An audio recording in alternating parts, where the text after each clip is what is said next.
NAKO ke ya BOSUPA we so amogela dikgang tsa BOTSWANA television re di gasa ka tlhamalalo go tswa toropo kgolo Gaborone phirimaneng ya LABOTLHANO di go kopanya le nna o lebile Samoka a re bone ditlhogo. Mothusa tautona kgothatsa dialogane tsa ABM University College go nna le seabe sa motia go aga itsholelo ya lefatshe leno.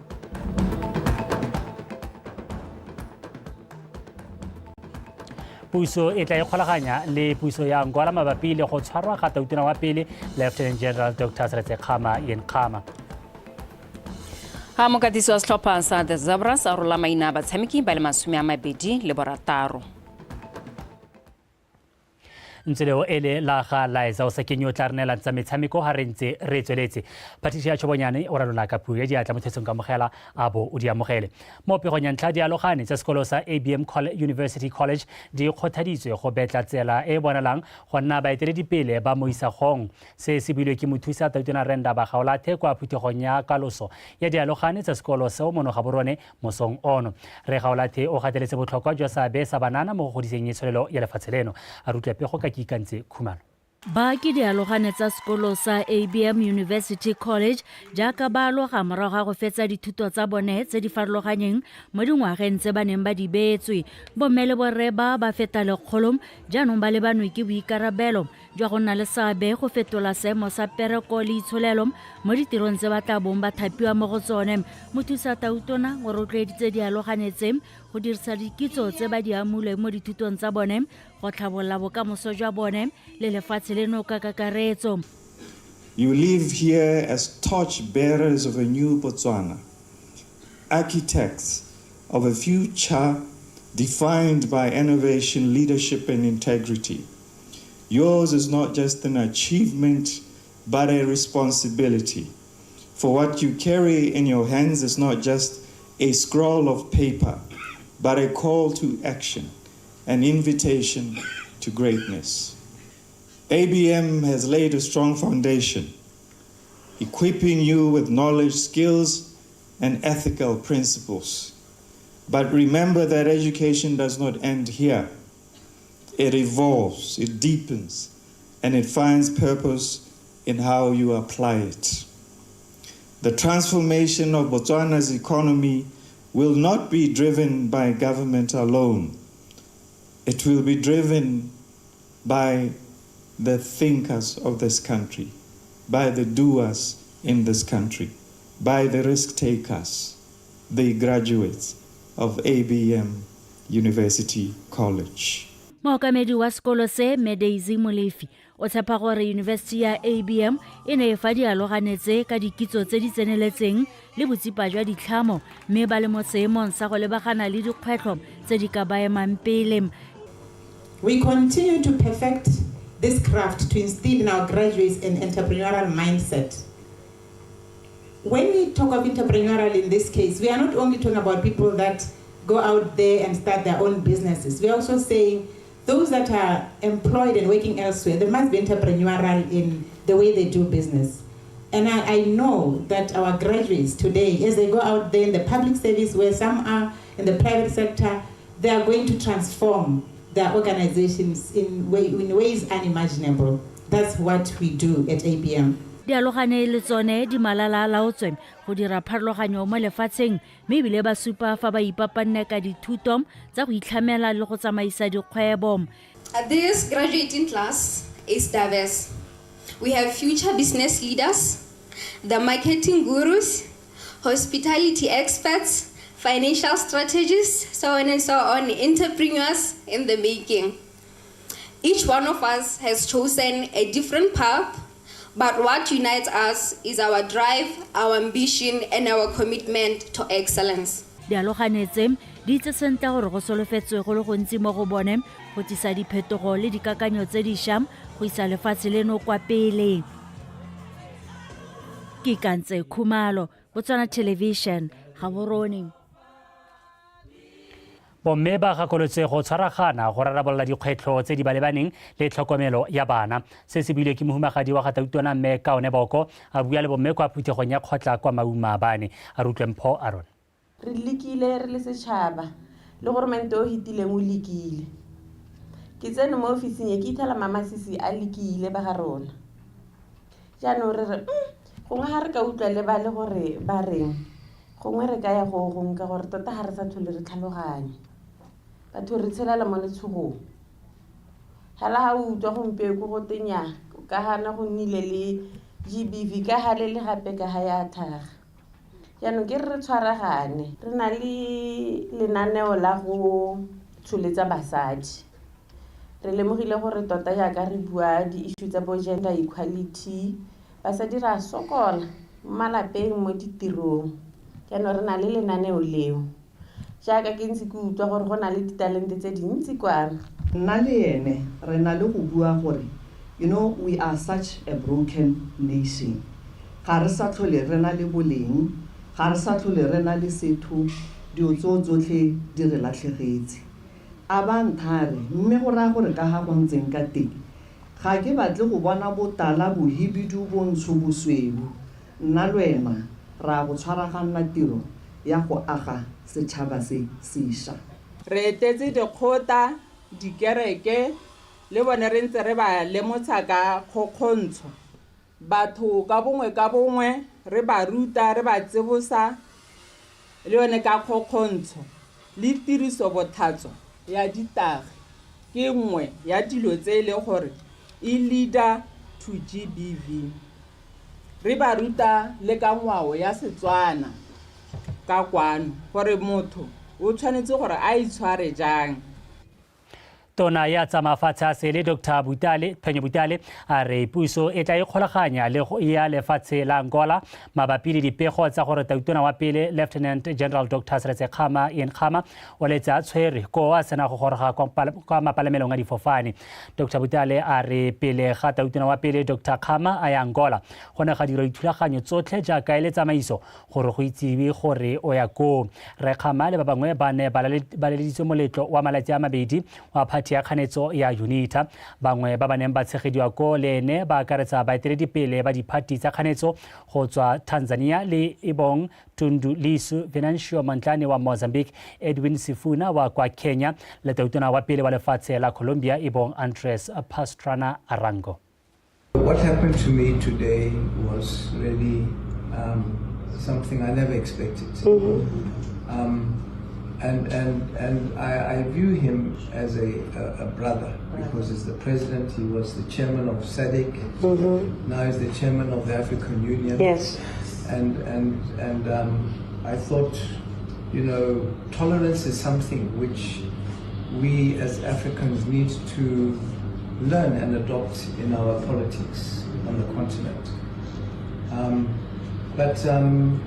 Yes, I know they are trying to arrange for us to travel to Benguela tomorrow. But I've decided I'm going back home. Yes, I feel very hurt by what happened to me today. Yano ya ka witse re la hatla BOTSWANA re na le tirisanyo ente thata excellent relations le ba Angola me tirisanyo e tswang kgakala tota e gaetswe mo goreng jaanong re na le ka gare buisanang ka teng through diplomatic channels ke tsone tse leng gore re tla be re buisanya le ba ga rona go tlhaloganya gore go iragetseng go tlhaloganya gore gone mmekgang e ne le ka jalo mo nakong ya gompieno ga rena kgang e ntsi kana we don't have enough facts as to what actually transpired. We will be engaging our counterparts through diplomatic channels as true sister countries that have excellent relations that have been spanning for over many years. Ntse le dikgantsa kwa Angola moitseanape wa dithuto tsa ditso Dr. Boga Manatsa a re tiro e dirilweng ke lefatshe la Angola ya go tlhatlhela le go busetsa morago baeteledipele ba sepolotiki ka lefatsheng leo e koafatsa maemo a lone a go tsereganya kgotlhang kwa Democratic Republic of Congo le bodulasetilo jwa lone mo lekgotleng la mafatshe a Afrika so se dumela fa gape se nonotsa phathi ya kganetso ya UNITA mo politiking ya lefatshe leo. Their credibility then in trying to negotiate issues affecting a neighboring country while they themselves showing such intolerant over justify a minor issue. So that is also can taint, I do agree. You know, that would boost the image of the party, political image. I mean, that's political marketing. If the party invites such a high-profile guests, so therefore it is doing very well in terms of political marketing. So they might just be fearful of the strength or even future support that this party would get. But also, again, for denying them entry would also give credence to the complaints that the unit have been making.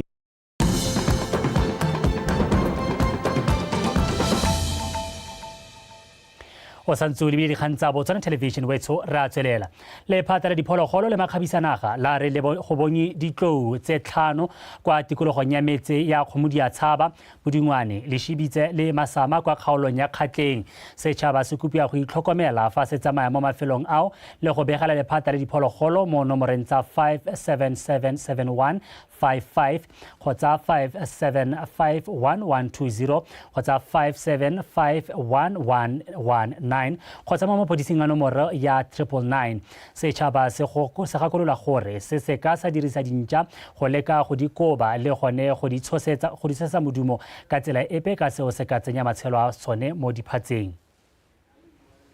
Fa re tswelela tona wa banana le bomme Lesego Chombo a re go botlhokwa gore bomme ba etelele pele mo mohameng wa tsa kgwebo mme a tlhalosa gore go nonotsha bomme ba mo kgwebong ga se go godisa itsholelo fela mo letlhakoreng le lengwe ke go lwantsha dikgoreletsi tsotlhe tse di kgatlhanong le kgatelopele ya bomme. Mme Chombo o tlhalositse kwa phuthegong kgolo e tsweletseng kwa New York kwa America ya High Profile Commission on the Status of Women. The necessary applied business skills coupled with women's natural God-given hard work.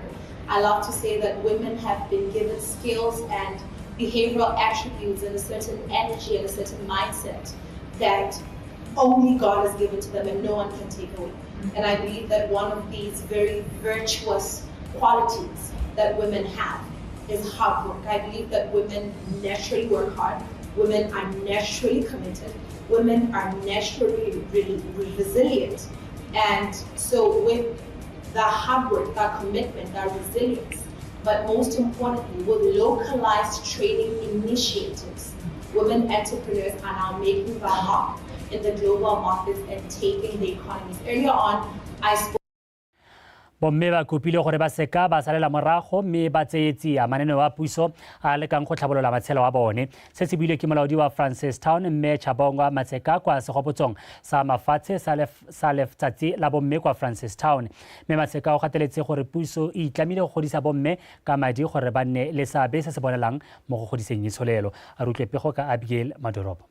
Bogologolo borre e ne le bone fela ba ba tsayang maemo a boeteledipele pele le fa go ntse jalo mo nakong eno dilo di fetogile ka gore bomme le bone ba supile fa bana le bokgoni jwa go etelela pele ba sa kgorelediwe ke sepe mme Matseka a re le fa bomme ba na le bokgoni jwa boeteledipele mme go santse go na le kgwetho ya dipalo tse di kotase tsa bomme mo mererong ya sepolotiki ka jalo a gwetha bomme go ema ka dinao mo go le leng maemo. Bomme re ba bona ba le mo maemong a harologanyeng re itse gore bogologolo baruti bo bishopo bo prophet then e ne ile bo rrehela gompieno re bona ile gore ka ga se dumeding bomme ba teng ba tsere maemo a boeteledipele ke phithello e re nang le yone re le lehatse re ipona gape ile gore bomme mo go goromente re raya ba ileng gore ba tsere di administrative positions re ipona ba le bantsi tota re le bomme basadi ha re kgannwe ke sepe go ka ya go tsaya madi go sida go ka ya go tsaya bogakolodi go lea. Do not sit at the back bomma tsa boikarabelo tsayang karolo gore le tele kgone gore le tokagatse dikgwebo tsa lona le tele kgone gore le tokagatse matshelo a lona le ya bomme ba bangwe. Go kailwe fa go na le mabaka a kgoreletsang dikgang tsa tekatekano ya bong.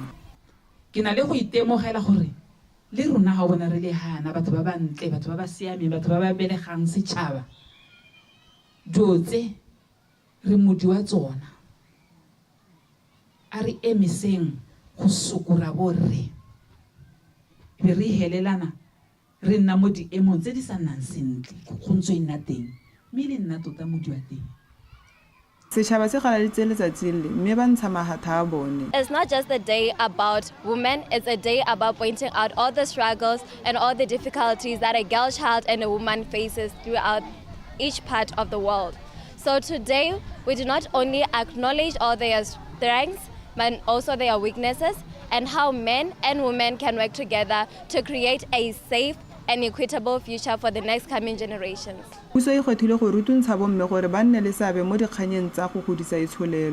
Abigail Madorobo, BTV News, Francistown. Khansele ya Good Hope e tlile ka thulaganyo ya go phepafatsa le go sala matlakala mo kgaolong mme ya simolola ka lefelo le le bidiwa No Man's Land kwa Ramatlabama le go tlhalosiwang le sena mongwa lone fa gare ga mafatshe a Botswana le Afrika Borwa. Modulasetulo wa khansele eo re go fa Nkwane a re tshwetso eo e tla morago ga go bona fa lefelo leo le tletse matlakala. Rutlepego ka Pel Phuduhudu. Nkwane a re khansele e tla simolola go tsaya maikarabelo a go phepafatsa lefelo leo mme ebile gape ba tla netefatsa go dira thulaganyo ya gore lefelo leo e nne la khansele go tlhamela batho ditiro le go tsenya letseno.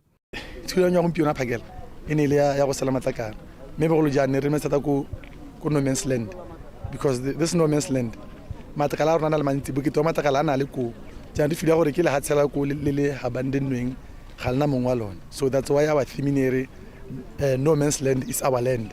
Ra go jang le cancela group tla sima gore tse boikarabelo tja gore re clean. Secondly matlakala mantsi yana le go dira ka dinanteng o se ne ya Botswana le gone go na le matlakala mantsi mme matlakala teng go a tlhana sa gore ke nya le mantsi bore ba le ba nna hale ga gone DSTV jaanong ke dumela gore le gone go mo ka bogone go ka ile cancela rona business gore ka ba ra ire gore ba nna ba le inne le le diteraka mme e la cancel go nne le banana ba berekang hale tla ba ntse create ditiro e bile gape on the other hand re tsenya letseno mo canceleng ya rona. Banni ba motse wa Ramatlabama ba supile fa ba lebogela thulaganyo e simoloditsweng mo motseng ba tlhalosa fa le bone ba tla simolola go ikita ka thupana go netefatsa fa go nna go le phepa ka lefelo leo la bone e le nngwe ya mafelo a bajanala ba a dirisang.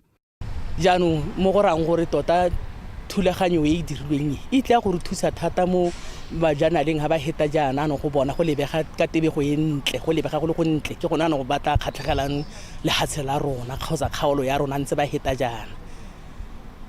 Ba rona bontsi ba tsena ha Ramatlabama ba tsena mo districting ya rona re na le Phitshane re na le Tshila Molumba tara Matlama yone ke gona bontsi bo tsenang teng so ga ra bontsi bo tsena bona bo tsena ha bontsi nyang teng yana ba tsena ba itlhela go se phepa ke gone go mo ka re bola mme ga o re go re heletsea tla ba tsamantsi bile mahelo a mangwe gore mmele ha go ntse go sa go tswa Ramatlama wa thena ya ka go sella matlakala mo ne ntse re go dira mme re diretse schedule le ko VDC mme hala mo ngwageng o ne re se dirine santse le mo planeng ya gore re kwa le gore ka dikae re simolla go sala matlakala le ka kwano. Setšhaba se rotloediwa go netefatsa gore tikologo tsa bone di nna di le phepa ka seo se tokafatsa botsogo jo bo siameng ebile go supa maikarabelo a botlhe. Pel Phuduhudu, BTV News, Ramatlabama.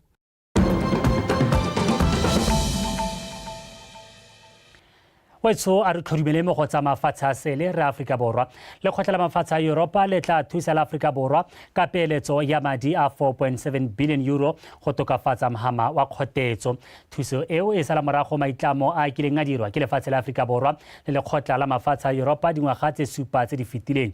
Thuso eo ya madi go bolela fa e tla thusa go tlhabolola mahama wa kgotetso wa lefatshe la Afrika Borwa go fokotsa tiriso ya magala. Wetso jane sebaka ke sa tsa metshameko la isa o sekeng o eme sentle.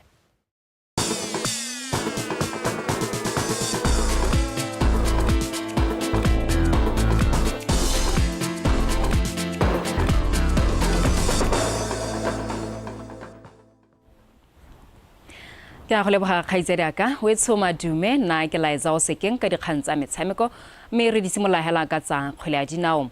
Mokatiso wa setlhopha sa segolwane sa setšhaba sa kgwele ya dinao sa borre e le sa The Zebras Morena Ramorebodi a re gore setlhopha seo se atlege mo maikelelong a sone a go dira sentle mo metshamekong e mebedi e tlang ya Group G ya go ipatlela phatla kwa kgaisanong ya sejana sa lefatshe ya ngwaga o tlang. Go botlhokwa gore se fenye metshameko ya sone kgatlhanong le sa Algeria le sa Somalia beke e tlang. Ramorebodi o ne a bua se jaaka na rola setlhopha sa batshameki ba le 26 mo song ono kwa Lekidi Football Center mono Gaborone. Pego ka Kagiso Molelekwa. The Zebras e tsena mo metshamekong e ba fentse e le mebedi mme ba latlhegelwa ke e le mebedi. Maduo a ba beile mo mengwe a boraro ka dintlha di le 6. E re ka tsela eo ya go ipatala phata kgojaneng sa lefatshe e tswelela beke e tang. Zebras e lebagana le Algeria le Somalia. Ramorebodi a rotopile batshameki ba a lebile ditlhopha tseo. The two countries with good history in football. Ditlhopha ka bobedi tse re ya go tshameka le tsone di na le ditso tse dinteng mo kgwele dinao mme go solofetse go le gontsi mo go rona gore re tswe ka maduo a botoka. Re lebile ba re yang go lebagana le bone le ka fa re tshamekang ka teng le setlhopha go nnile le seabe mo go thopeng batshameki ba. Players that we need for this camp and how we usually play as a team and what has been working for us. Mokatisi wa pelo setlhopha Sojaneng Galaxy o tlhalotse fa go le botlhokwa go tswakanya batshameki ba maitebogelo a kwa godimo le ba santseng ba fathoga fa o phadisana mo metshamekong ya selebegose. We have profiled based on what we have. Re dirile kanoko re lebile batshameki ba rena le bone mono gae mo nakong eno. Thero Setsile o na le maitemogelo a kwa godimo a setlhopha sa setšhaba. Tshepo ke Selebale ke motshameki o mošwa mo setlhopheng mme ke motshameka gare yo o na le talente le bokgoni ga mmogo le maitemogelo mme ke tsone dilo tse re ne re di lebile fa re thopa setlhopha se. Re dirile gotlhe go netefatsa fa re akaretsa botlhe. So those are some of the players that we brought, and obviously the camp in Joaneng informed who we need for these games and what types of players we need, because for example if you look at this boy Theo, also he's giving you those characteristics of a modern central attacking midfielder that you need. So I think we have tried to also to make sure that we give a better balance in terms of us being able to attack and be able to defend. Setlhopha sa setšhaba sa The Zebras se agilwe ka batshameki ba le 26 ba akaretsa batshwari dino ba le 3 e leng go itsone Phoko, Lesenya Malapela le Kabelo Maphakela. Kwa le moragong ke batshameki ba maitebogelo ba akaretsa Captain Tatoni Thokwe, Kitso Mangolo, Mothusi Johnson le motshameka morago yo mogoro go masha ke Monetse Mangadi wa Traffic. Mo le gareng pharakano ya go laolwa ke Gift Moyo, Gilbert Baruti, gape moitsiwa re neilwe Batlokwa le Theo Shadikong ye le ene e le nantha a bidiwa ko. Dino di solofetswe go tswa mo go tumisang o re bonye Kabelo sa Akanyeng le Thero Setsile magareng ga ba bangwe. The Zebras ba tla thulana le Algeria ka LABOTLHANO beke e tang mme re malatsi a le 4 moragonyana ba amogela Somalia. Metshameko ka bobedi e kwa lebaleng la Abot-Itaani kwa Francistown. Kagiso Molele kwa PTV Sport Gaborone. Mo go tse dingwe e le tsela ya go thusa batabogi go iponela phatlha kwa kgaisanong ya FISU World University Games e tla tshwarelwang kwa Germany monongwaga. Lekgotla la Botswana Tertiary Student Sports Association BOTSWANA le rulagantse dikgaisano tsa BOTSWANA Athletics South and North Qualifiers. Kgaisano eo e tla tshwarelwa kwa lebaleng la Abot-Itaani kwa Francistown ka mahelo ano a beke. Pego ka Pako Sterek. Moanamisa mafoko wa lekgotla la Botswana Tertiary Student Sport Association BOTSWANA o bonetse Botumile a re kgaisano e botlhokwa mo batabogeng ka ba dirisana le lekgotla la Botswana Athletics gore bolola talente mo nogae. Tota mandate ke go godisa talente mo Botswana. Tota because as you know, tota school sports has not been operational, and also you find that kana bana ba rona ba ntse ba leka go ta le no santse le bona gore ba support ya gore ba gole, because it's not only for these FISU games. We need to grow these athletes because also ka 2026 re tebe rena le cooks so about this pool of students, some of them, yes, of course, but they will be there. Monitor 2026 part of the Cooks team. It's like with numbers that we have, it shows that there's growth. Even over the BA series competition, they participate in the club.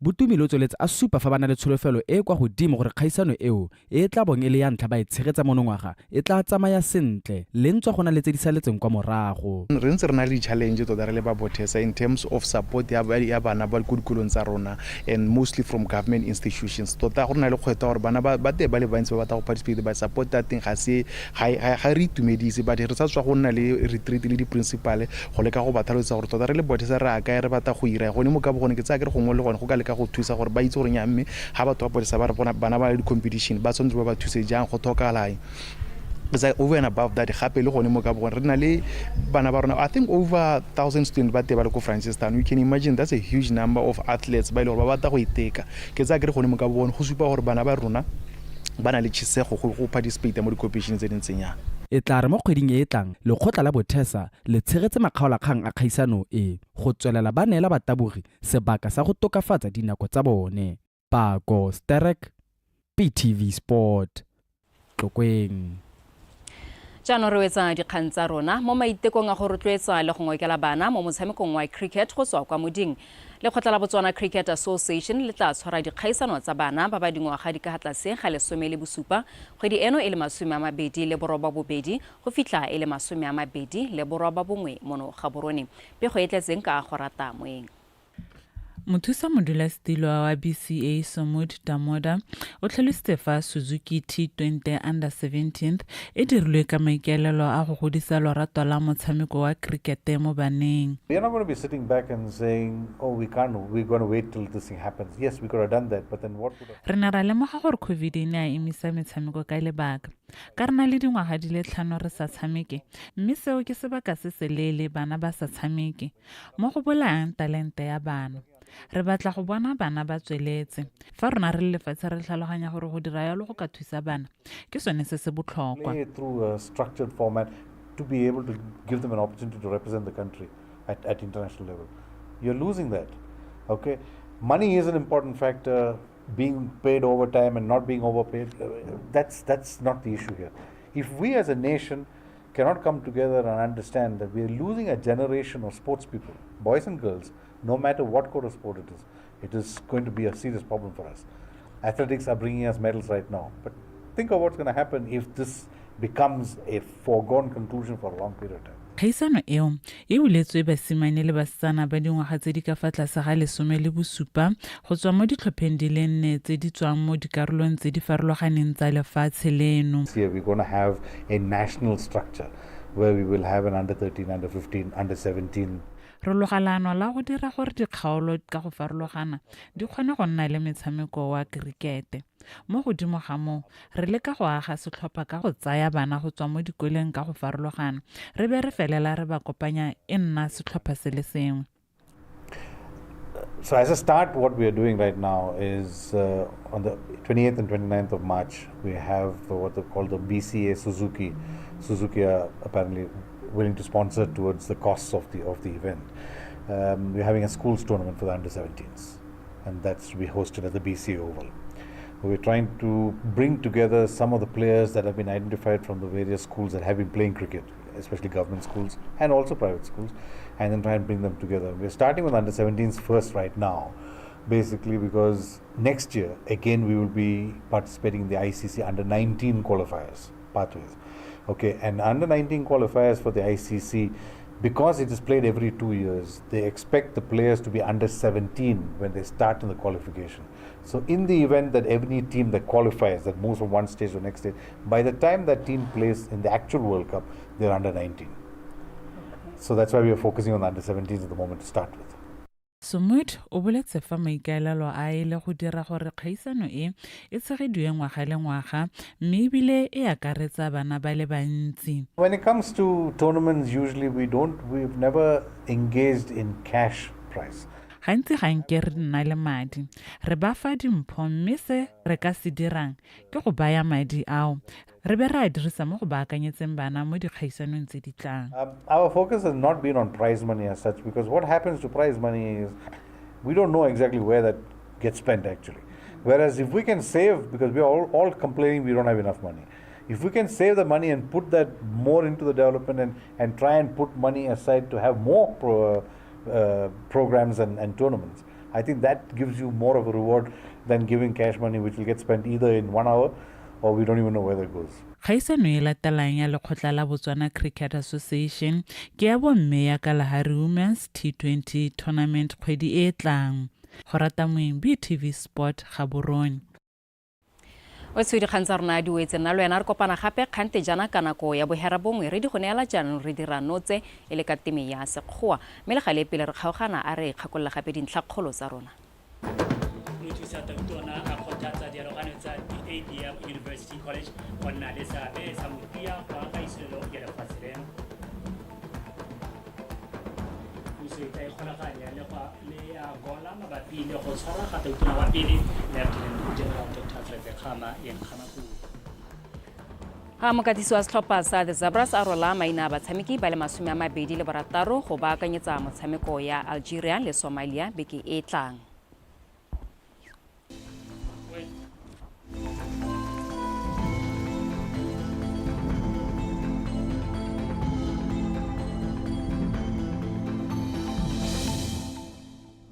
Betso madume nka mogela ka seemo sa lo pina ke Faith ke tshabile pela re simule ka go lebela pule ga tiso mosong ono ka nako ya boroba bobedi 35 ko moilwa fam tarateng lens ko tlokweng 22 fera bobedi ko Thankane Primary School 23 ko Chobe Junior Secondary School 20 ko Musiwa Primary School ko Hukuntsi 12 ko Valhoek Primary School le Kasane International Airport 10 ko Nga Primary School le Baratani Primary School ko Otse bofera bongwe ko Godfrey's Farm bofera bobedi ko le Tlhakane Meteorological Station le Good Hope Meteorological Station botlhano ko Jana Game Park bone ko Plateau Primary School le Khainyane Animal Insemination boraro ko Morama Junior Secondary School le Ngaungau Primary School bongwe ko Dikgonye Primary School le Gaborone Game Reserve ko Kazungula Police Station le Tshwane Meteorological Station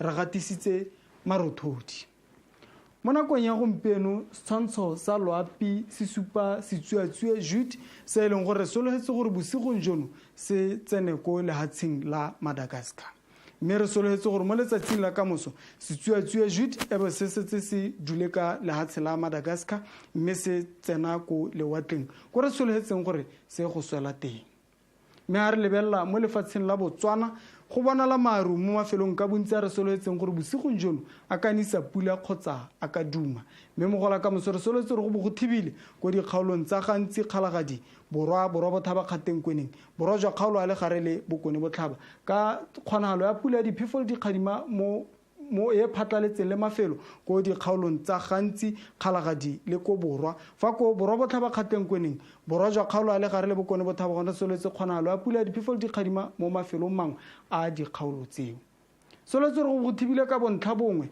ko dikgaolong tsa borwa jwa kgaolo a le bokone jwa kgaolo a le gare Chobe le Ngabe ka kgonagalo ya pula ya diphefolo dikgadima mo mafelong mangwe a dikgaolo tseo mo maphakeleng gone re soletse re go ikutlwatse go le bothitho dikgaolo tsa lefatshe leno ka bontsi ka selekanyo sa 16 ko Pandamatenga go eng ko 10 le bofera bongwe ko Qade le Gantsi fa ko Ngabe gone re soletse go ikutlwatse go le mogote wa selekanyo sa 20 mo mafelong ka bontsi a kgaolo ya Ngabe mme re lebella mo tshikolo gore soletse go ikutlwatse go le mololo ko dikgaolong tsa kgalagadi borwa botlhaba kgateng kweneng borwa jwa kgaolo a le gare le bokone botlhaba ka selekanyo sa 23 ko Veda go eng ko 26 ko Tshane le Lephephe mafelo a mangwe a lefatsheng gone re soletse go ikutlwatse go le bothitho jwa selekanyo sa 27 ko Qade go eng ko 32 ko Maun le Kasane mme re lebella seemo sa loapi ka letsatsi la tshipi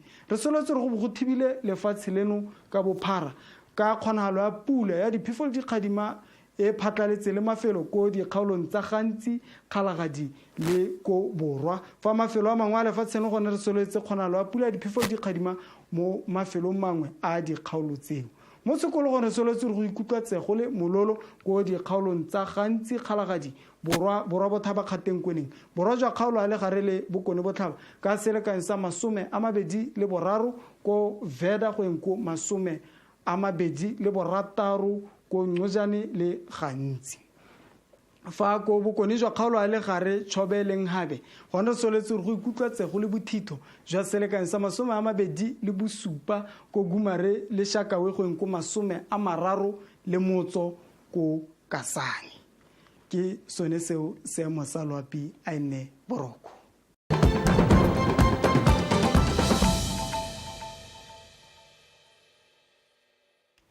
Wetso ra tswelela e tla re ka moso go tshwareletsa tsela segopotso sa ditshwanelo tsa bajibareki sa World Consumer Rights Day. Mogolwane go tsweng kwa lekaleng la Consumer Competition Authority, Re Lawrence Mutibi o na le